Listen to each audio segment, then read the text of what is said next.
एक पादरी को एक अमीर जोड़े ने अपने घर पर रात्रि भोज के लिए आमंत्रित किया। वो दोनों चर्च के वफादार सदस्य थे। रात्रि भोज बेहद शानदार था। पादरी ने घर को आशीर्वाद दिया और फिर वहां से चले गए।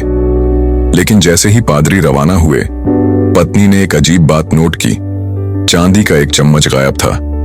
वह नाराज हो गई और अपने पति को बताया। धीरे धीरे उनके मन में शक घर करने लगा, क्या पादरी ने हमारा चम्मच चुरा लिया? वे इस ख्याल को अनदेखा करने की कोशिश करते रहे, लेकिन यह बात उनके मन से नहीं निकली। जिस इंसान पर उन्होंने भरोसा किया था, अब उसी की ईमानदारी पर शक हो रहा था। दिन हफ्तों में बदल गए और वे इस मुद्दे पर बार बार बात करते रहे। शक और गुस्सा इतना बढ़ गया कि उन्होंने चर्च तक बदलने का सोच लिया। फिर एक दिन पति ने सुझाव दिया, चलो पादरी को फिर से खाने पर बुलाते हैं।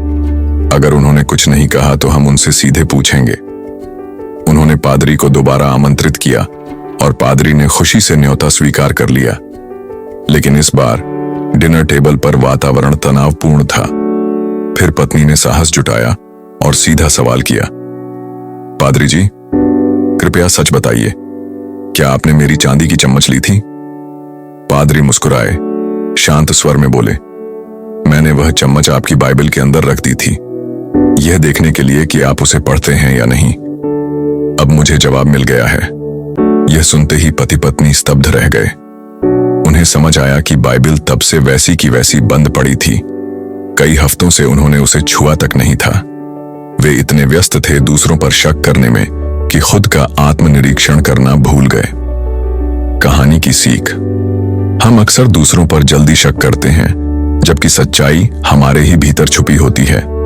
जो बात हमें कचोटती है, वह हमारी खुद की लापरवाही और निष्क्रियता का नतीजा हो सकती है।